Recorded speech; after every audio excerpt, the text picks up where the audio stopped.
Good morning, everyone. I'm Kevin Allen, joined by my usual broadcast partner, former NHL defenseman Tom Laidlaw, played 11 seasons for the New York Rangers and Los Angeles Kings.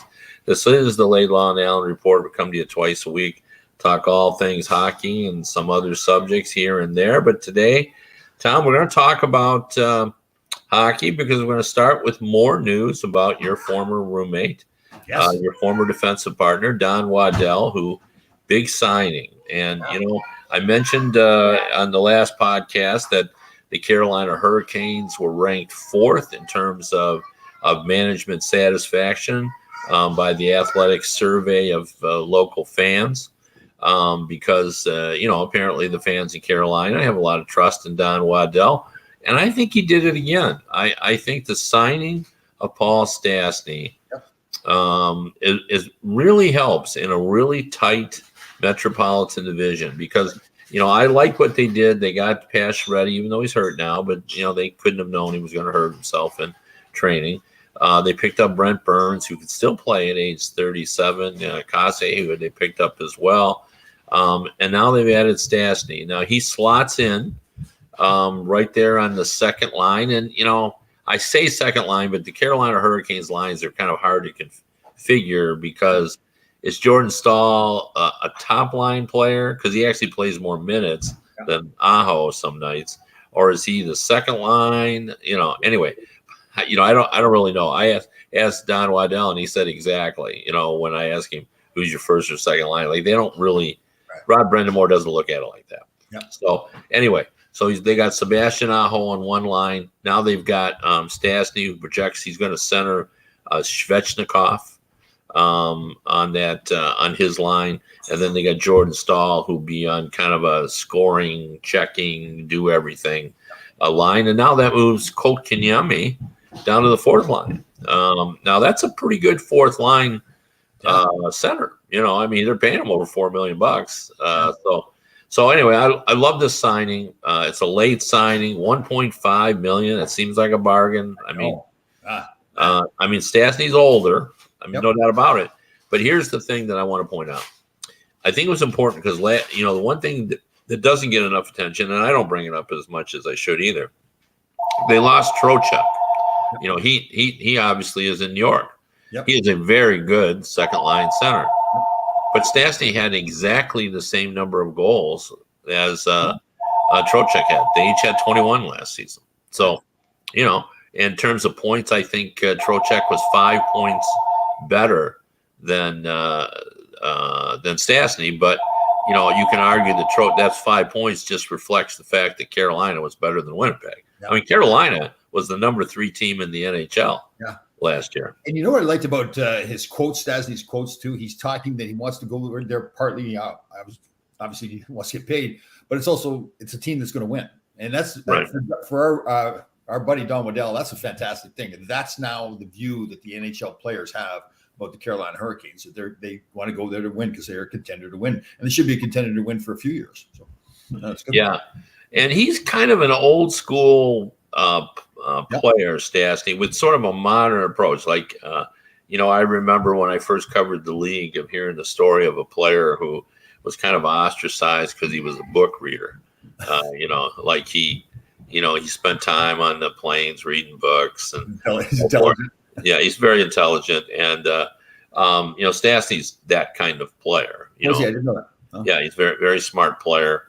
Obviously knows a lot. The Stastny's defecting from their country to play in the NHL. He's got that DNA in him. Yeah. I like this. He is a very strong two-way player. He's, again, I'm going to bring up the Trocheck connection. There's a lot of similarities between the guys. I would say Trocheck is a little feistier. He's got a little more spit to his game. Yep.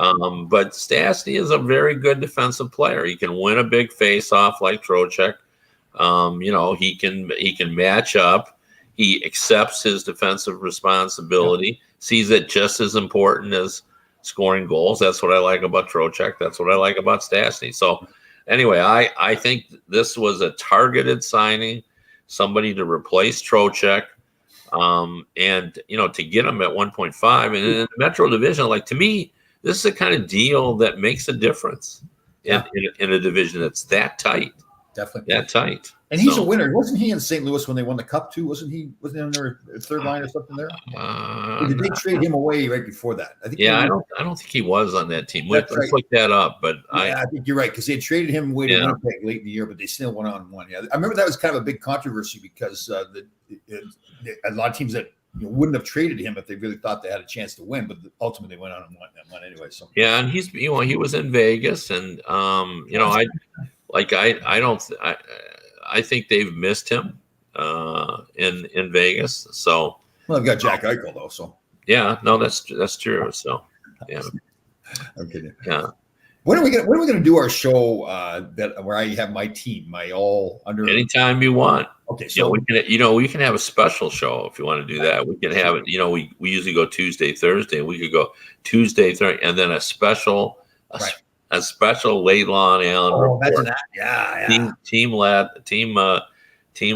and then the anti-team Laidlaw. So we're going to have a team that I like, of all the guys I like, and then have a team of what we'll call underperformers. Is that what we're going to call them?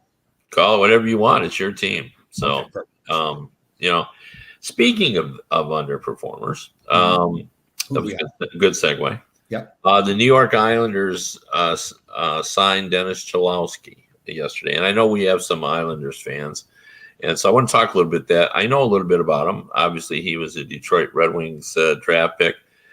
This is his fourth team. So he was a first-round pick in 2016.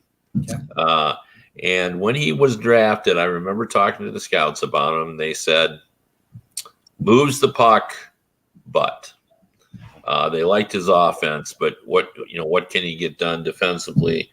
I would say the Red Wings' only complaint about him is that he was not aggressive enough. They thought, like, he understands the game. He is certainly skilled offensively.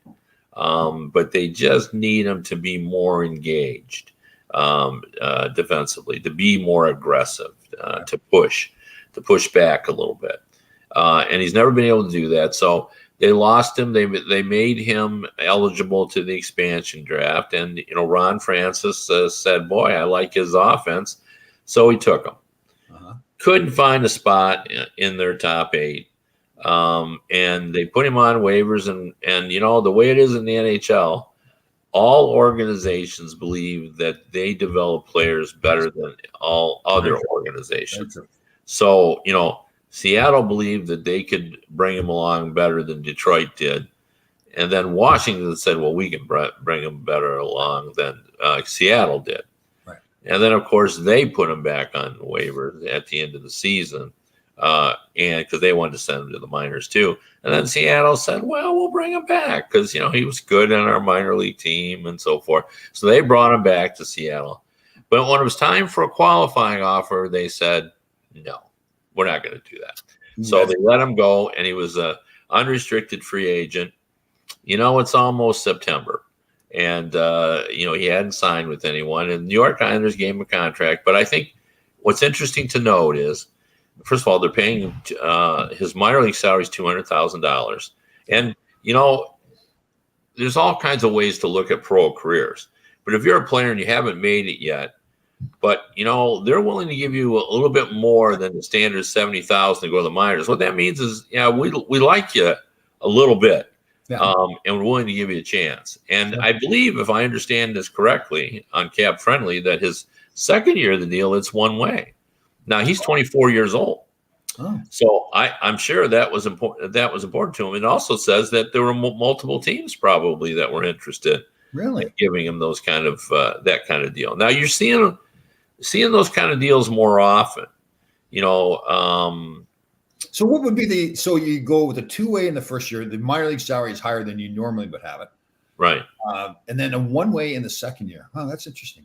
But if it doesn't work for the team, and if it doesn't work out, I guess you can always you can put them on waivers again, obviously, right? Well, you are, but you're guaranteed then probably to keep them for your minor league team. Like, there is some pressure now on organizations to make sure their team is competitive. Yeah. Like, I'll give an example. Grand Rapids, a very good minor league organization, plays in a nice arena in a fairly large city.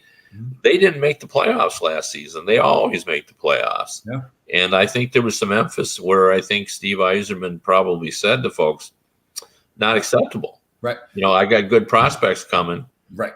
Not to mention the fact that, Grand Rapids is in our state. It's a real close proximity. I don't want Grand Rapids saying, now they just signed a multi-year contract, but, they want to do right by Grand Rapids. So, they signed Steven Kampfer, who's been up and down with Boston. He's got a two-way contract that pays him $300,000. Well, yeah, you don't want your young kids growing up in a bad environment, right? Losing all the time. So yeah, that's right. Fine. Yeah, I mean, our sport is a lot more complicated, I think, than we realize. That you got a lot of balls in the air that you're trying to, Martin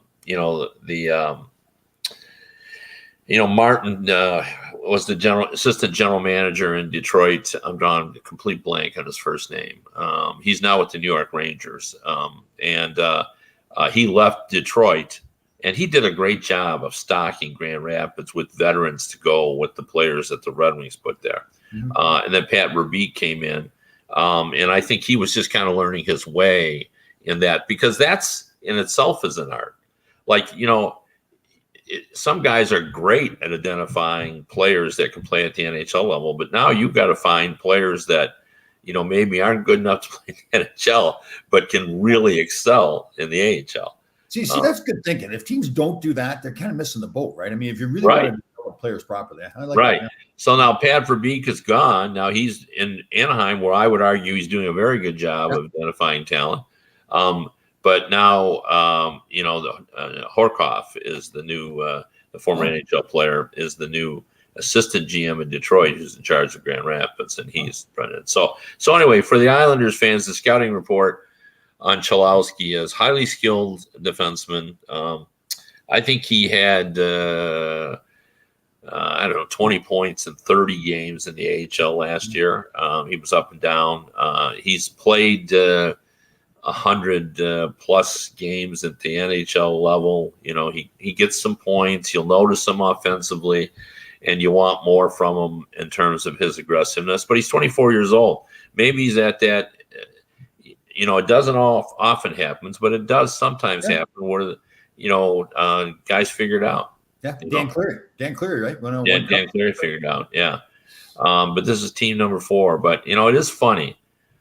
A 6th rounder or a 5th rounder, they get one chance, maybe a second chance. Yeah. If you're a first-round pick, you get multiple chances. Yeah, because you think the year he was drafted, the general managers and the scouts would all be out watching him play, and there's a reason first-round draft picks. So they go, "Well, this kid's pretty good, right?" He's a first-round draft pick. So they're thinking, "Oh, okay, I know he can do it. I saw it in the past. It hasn't worked out for him yet." And like you said before, everybody thinks that they've got a better system, right, to develop. They do.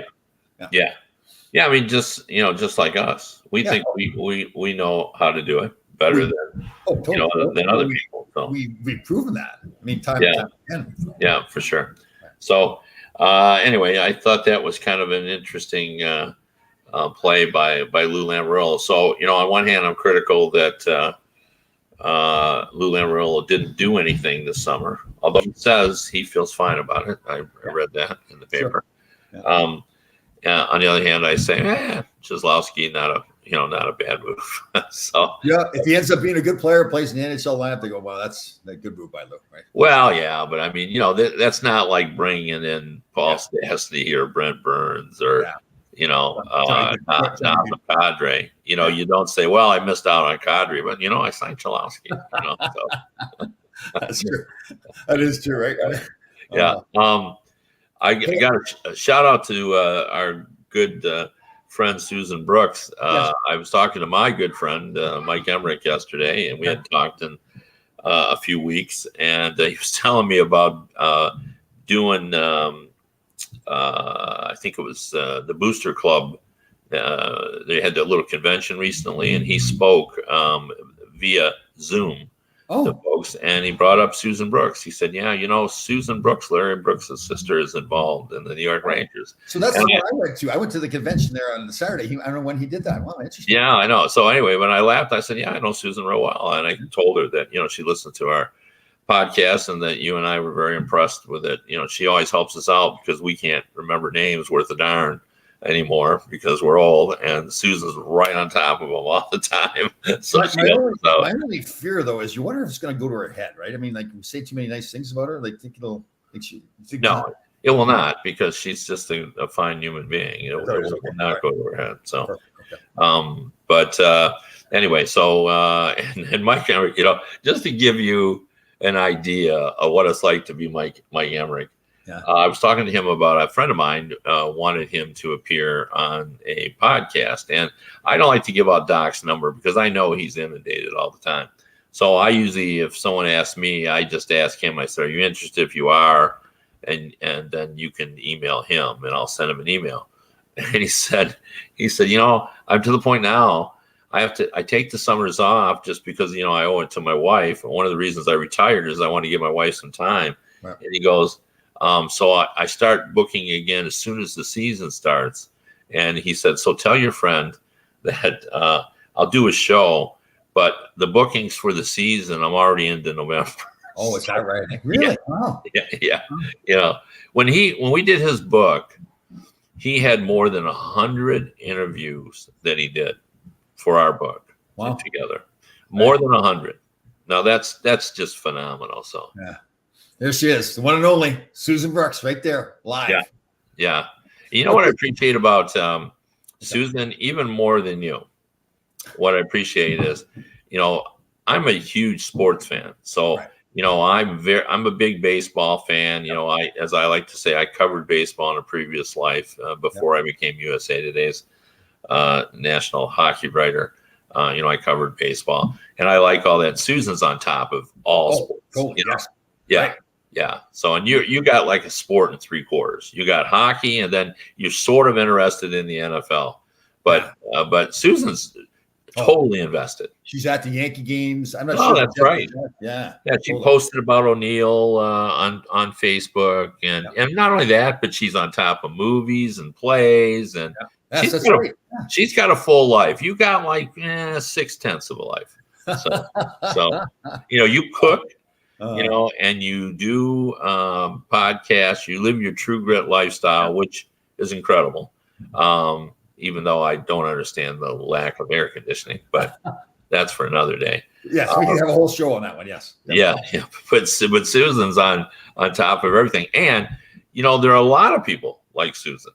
A lot of my friends watch movies, are up on their pop culture. You're not bad on pop culture. Yeah. I mean, you keep track of that, especially if it's on YouTube videos. Yes, absolutely. Yeah. So, and they do movies, pop culture, sports, politics.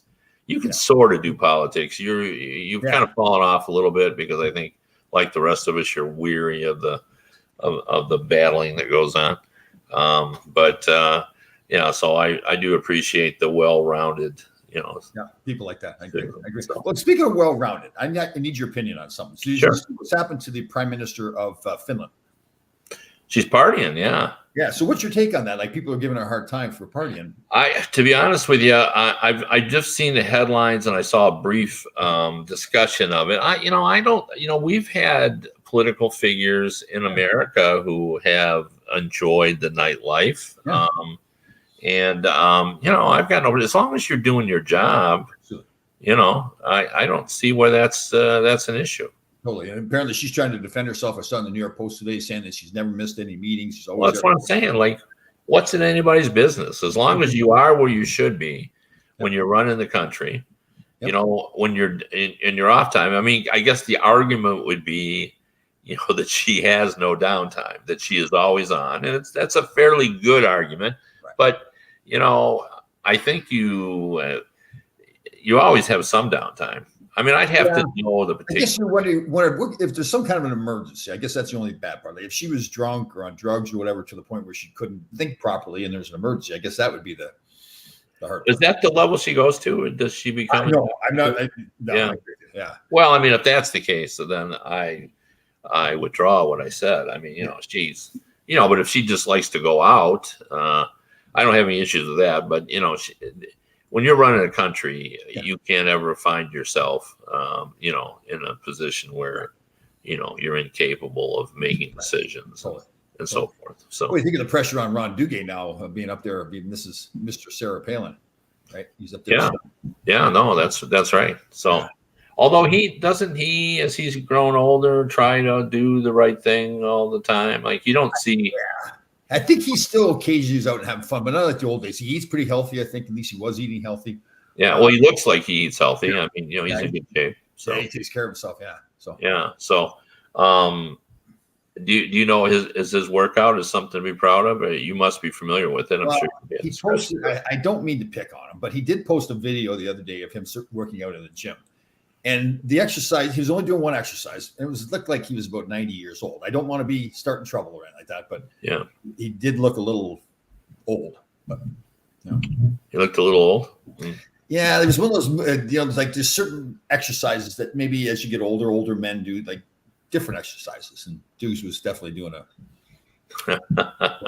An older men exercise. All right. Yeah, there's older men exercises, which is fine. Some exercise is better than no exercise. This is true. This is very true. So very true. Speaking of that, how are you doing your walking? You're doing some power walking, aren't you? Some sprints? Well, I mean, we've done a lot of walking. I noticed that the one thing about going to sporting events, which I always find amusing, is the search for a reasonably priced parking. Like I went to that Cubs game on Sunday, right, and I was thrilled that I found a $40 spot. Nice. That's like, that's where you are in your life now. You're driving along, and we're talking to I got two of my good friends. One's is a Mets fan, one's a Yankees fan. One lives in Buffalo, one lives in New Jersey, and we're talking about how much we will have to pay to park at Wrigley Field. There's not a lot of parking there. It's in a neighborhood. There's a lot of and not only that, but there was, I'm coming from Michigan, even though I'm only 2 hours away, there's traffic. So, we got there maybe an hour before the start of the game. So for parking, that's almost problematic, especially at Wrigley Field. So we're going up and we're just guessing what we'll have to pay. And Russ Cohen, who is a writer friend of mine, he pointed out that he had to pay $100 when he went to the Winter Classic there. Oh. So I said, I don't think it'll be that much, but I've paid, and this was years ago, $50 to go to a Blackhawks game, right? There, because it's a major city, and New Yorkers know what that's all about, right? Sure.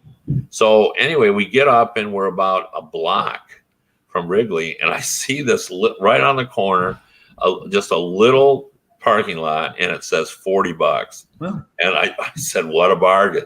And I whipped in, and then I laughed to myself about the fact that I think it's a bargain to park for $40. I know, yeah, it's true. Yeah, so when you go to the game, do you have to be down low, or do you just get it as long as you're in the building? That's all you care about. I like to be low. As I'm older, when I was in the old days, or when I used to bring my family and stuff, the price mattered to me, to be honest. I remember once taking my family. I had 5. I had 3 kids and my wife, and they wanted to go to a Stanley Cup final game, and this was a long time ago, and it was $250 per ticket. So it was like $1,250. So now I was there. Actually, it wasn't. It was $2,000, or it was $1,000, because I was covering the game.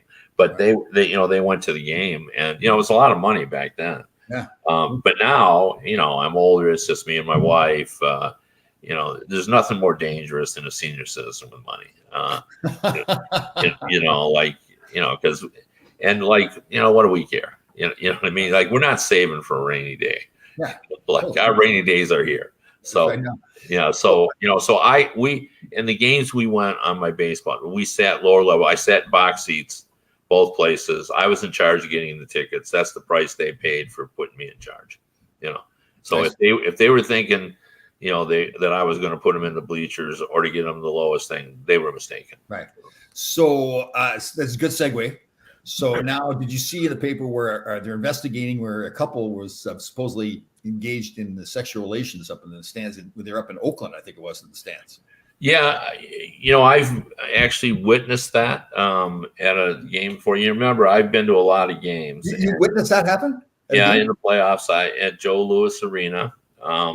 Really? Actually, Dave Schultz, if anybody knows him from the Toronto Globe and Mail, who noticed it first and pointed it out to all of us. And right there in the row above, the press row, there was a couple enjoying each other. So, was there nudity?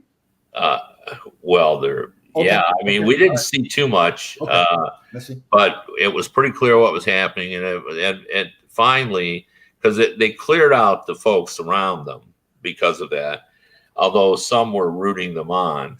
And then eventually the ushers, came in. That is funny. And so you wonder, I wonder if that's like some kind of a fetish kind of thing that they want to get, or do you think they were so drunk? I wouldn't even want to speculate on that. That's really out of my realm of educated guessing.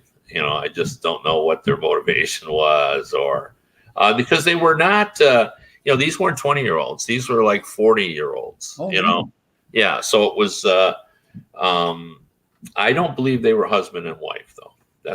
That's my only educated guess. So you think they were married, but not to each other? Well, that I don't know. They just could have, I think there was a kind of a fresh relationship. Okay. So maybe they met like on a dating site or something, or maybe they went to the game and saw each other at the game, had a couple of adult beverages, and one thing led to another. Well, it was Detroit, so Mickey Redmond calls them ginger ales. So ginger ales. We had a couple of ginger ales. So I don't know. Yeah. That would be. I mean, I don't want to call it commonplace, but through the years, there's been a lot of videos that have been really? Kind of passed along of those kind of things. That people seem oblivious to where they are or who may be watching. So it's interesting because they were talking about it on the Boomer Esiason show this morning, and he took the stance just like you did, that this happens all the time. It does. Yeah. Wow. Yeah. I guess more times than I've been in an arena, I'm down there playing, right? So I wouldn't be. Yeah, for sure. Just you got, if you're worried about that kind of stuff, if you lose your focus, you might get a puck going 90 miles an hour in your face. That's hilarious. So I can't imagine like watching that. Like, somebody. I will say this. I always marveled at Patrick Waugh's ability to drink in everything that was happening at the game. Like if a popcorn vendor was walking down the aisle and spilled all of his popcorn everywhere, after the game, I would guess that Patrick Waugh would bring that up. Like, hey, in the middle of the third period there, I'm playing, I looked up and I see this popcorn guy and he just dropped his popcorn all over. I didn't know that. He just knew everything. He really did, and Wayne Gretzky was like that too. Yeah, I guess that's true. He had great awareness of everything, and both on the ice and what was happening. And, Mike Barnett used to say about Wayne Gretzky that even though he never went to college, that he had the equivalent of a master's degree in finance because he had been involved in so many big deals and, and endorsements and all kinds of things. And, he just had a lot of business savvy and street smarts because, he's been dealing with this since he was 17. Well, I think that included, life in the hockey arena as well. Yeah. He just knew everything that, he knew about Zambonis and, everything. So, yeah, because I remember he really never got all wound up before games. Like some guys, like a John Tonelli, for example, before a game, he just gets himself totally wound up. Wayne was never like that. There's some games, he didn't do it on a regular basis, and he'd have a cheeseburger before we go to play. Yeah, he just nice and relaxed and go play, and then. Yeah. Well, that was the. It's among my favorite stories. I wrote it multiple times because it was always relevant every time they were in the playoffs. But Paul Kariya and Teemu Selanne, that were teammates for a lot of years, they were always called the odd couple because they're the exact contrast. Like Paul Kariya wouldn't do interviews in the morning of a game because he was trying to get his game face on. And it drove him crazy that between periods, Timu would come into the dressing room and he'd say, turn on the TV. I need to see a tennis score. Yeah. From back, some, Finnish player that was, in Wimbledon or wherever. And he kind of wanted to know what was going on. And Paul just could never understand his ability to be so relaxed at all times. And anybody who knows Timu, he was a warrior. I mean, Brian Burke always used to joke that he was an honorary citizen of Flintland, Manitoba. There you go. That's the way he played. He played Western hockey. Like he was a warrior. Like, I remember at the Olympics, he got 2 or 3 teeth knocked out and, they put him in a little napkin and then he just continued on. And we'll get that fixed later on. He was tough. Yeah. It reminds me when I got traded to LA, Tiger Williams was out in LA. And by that point, I was a veteran player. And, I always liked having fun before the games, in between periods, keeping the locker room light. That was kind of my role. And we were in a preseason game, I think it was. And Tiger says to the rest of the guys, he says, listen, I don't know how Laidlaw does it, but you can't do that. You've got to be prepared for this. But he does it, but I don't know how he gets away. It's like, yeah. Well, Tiger Williams, when he was in Los Angeles, the famous story about him, and I won't tell you the whole thing because I want you to read my book with Bernie Nichols about it. But Bernie Nichols, of course, was the king of pranks. Yes. He had so many of them. He liked to hide in the teammates' showers. When they'd come in their room, he'd jump out and scare the TVs out of them. He did all kinds of things. He left messages for their wives for their will call tickets, and he was just full of all kinds of shenanigans that went on. And on one day, Tiger Williams bought a bunch of books in that he was going to distribute at an appearance that he was going to make. And Bernie got there early and Tiger was elsewhere. And so Bernie took it upon himself and he passed them out to all the people, all the teammates and the King's employees. So he basically gave away all Tiger Williams's books. So Tiger comes in, and anyone knows Tiger, he got a little irate. Yeah. And on that particular day, because both Bernie and Tiger are hunters and they're bow hunters, Bernie had left for him because he wanted to see it. Bernie's new crossbow or bow, whatever he used, some kind of bow for hunting. And when he got in, he became so irate, he being Tiger Williams, he cocked that bow and fired an arrow across the whole dressing room. And the King's dressing room was like long and narrow then. And Bernie just hit the floor and the arrow just went flying by. And I won't tell you who it was, but it was a defenseman. And the arrow went within 12 to 18 inches of that defenseman's head. I remember you told that story before. So if you want to know more about that story and all the other pranks that Bernie pulled, my book's coming out in the fall with Bernie. Well, so I played with Bernie for a couple of years there too. And I think I've told the story before. Bob Bourne and I were roommates. And we must have done something to somebody's room, some stunt we pulled. And we were playing in Edmonton. The next day we were leaving. So we stayed out at some hotel that was near the airport. And we'd had some ginger ales. And it's like about 2:00 in the morning, we came back to go to bed. And they had taken all the furniture. It was one of those hotels that like the rooms were all around this kind of the courtyard. So they'd taken all the furniture, everything, beds, nightstand, all the clothes and everything, hung them up, and they put it out in the courtyard. It was perfect. The beds are made and everything like that. And we came back. Of course, we were feeling pretty good at this point.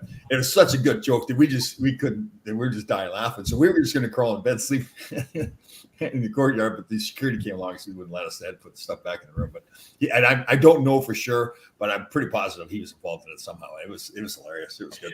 Yeah, I mean, he actually would get credit for any good joke, and some of them he actually didn't pull. But there was somebody nailed, I think, Pat Quinn with a snowball from the roof once, and everybody said it must have been Bernie, and actually it wasn't at that particular time. But he always got. He was okay. Some of those guys that do practical jokes can't take it when they get practical jokes. Yeah. Them, but he was pretty good. So like he had a little superstitious too. He would put his 2 sticks right by the door leaving the locker room to go out in the ice.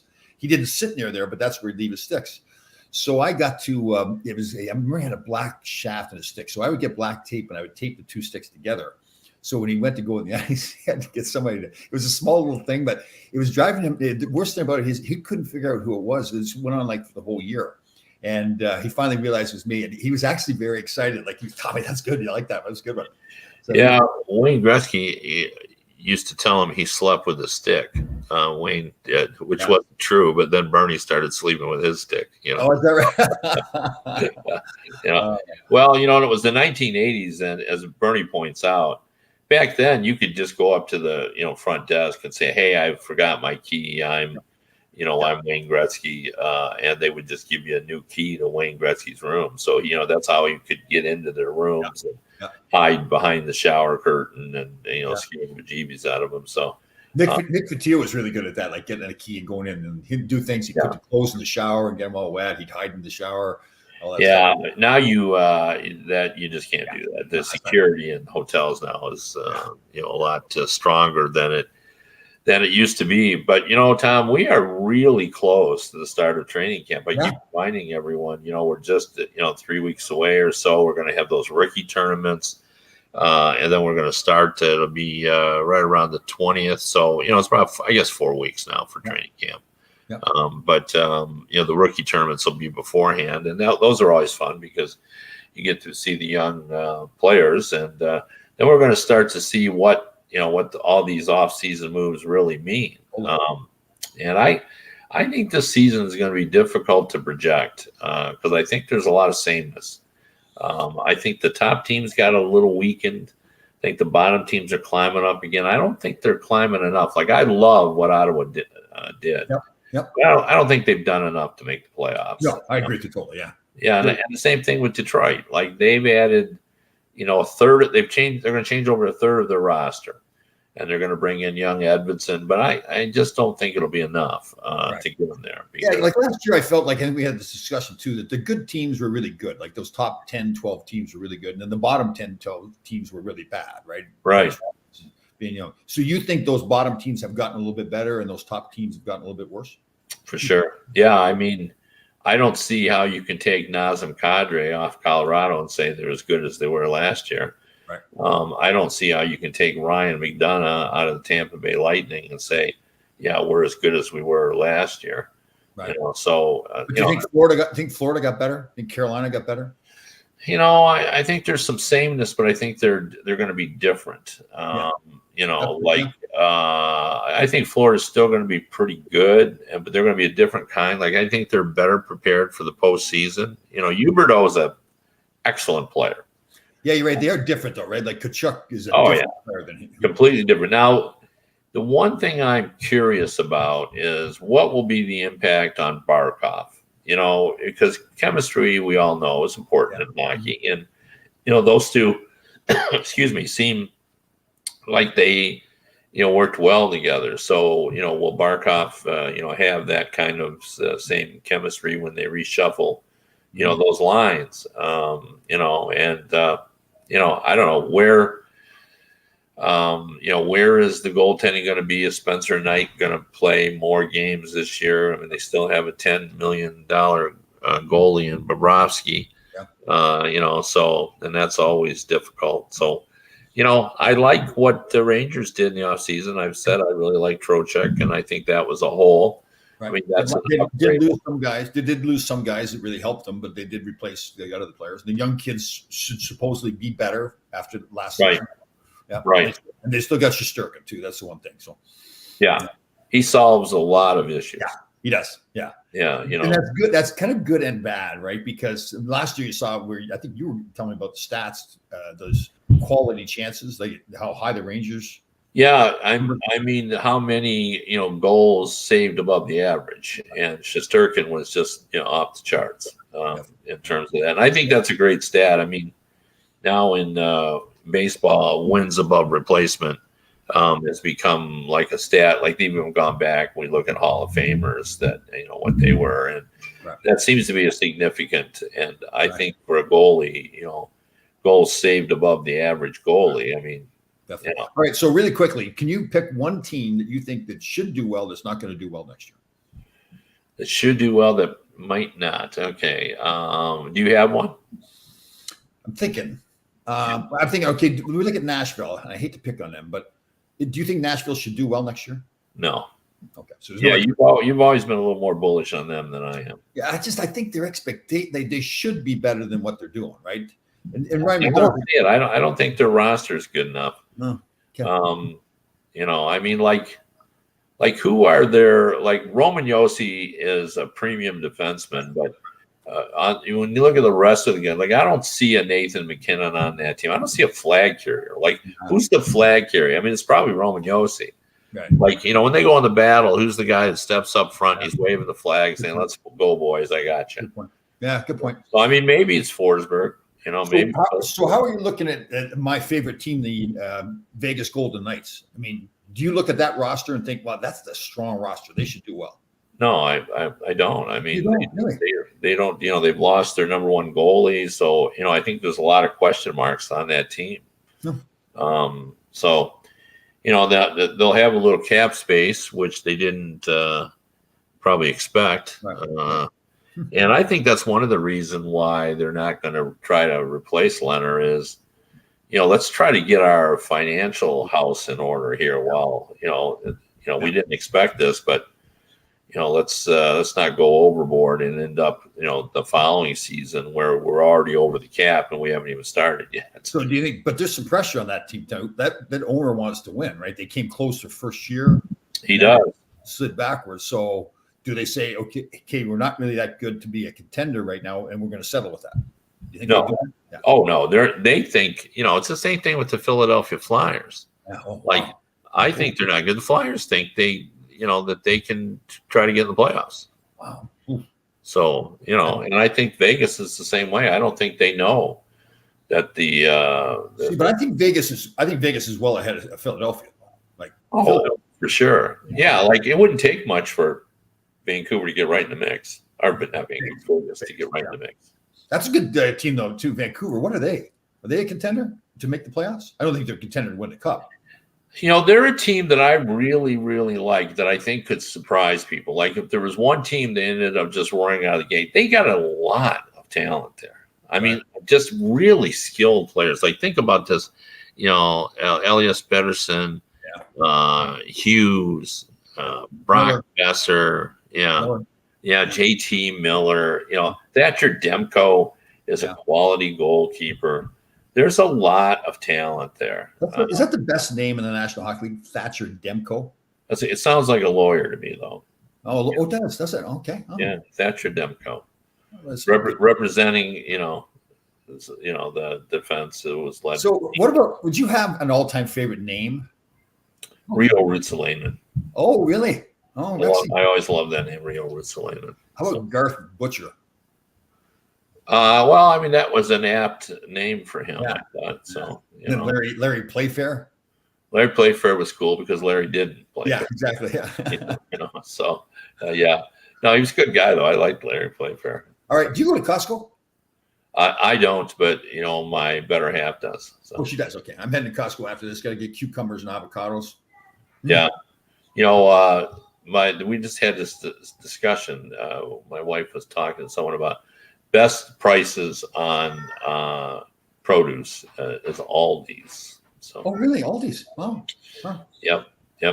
She was comparing notes with someone about. Of course, you don't do a lot of fruit, but on apples and plums and grapes, and they have these giant grapes at Aldi's that I really like. Now, those are genetically engineered and probably terrible for you, but I'm just intrigued by a grape that's 3/4 the size of a.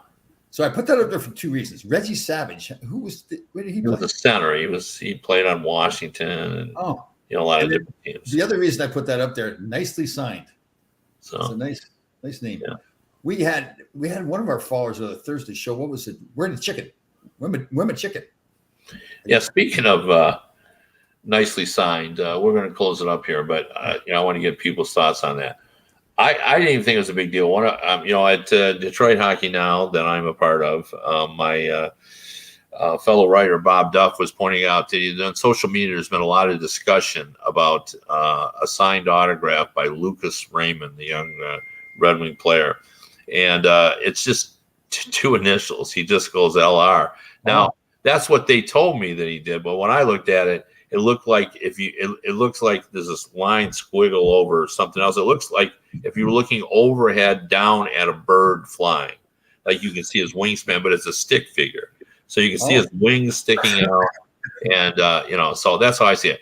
And Bob thought that's kind of a story about the modern player, but I said, Bob, that's been going on forever, not since the days of back in the old days, like the Gordie Howe era.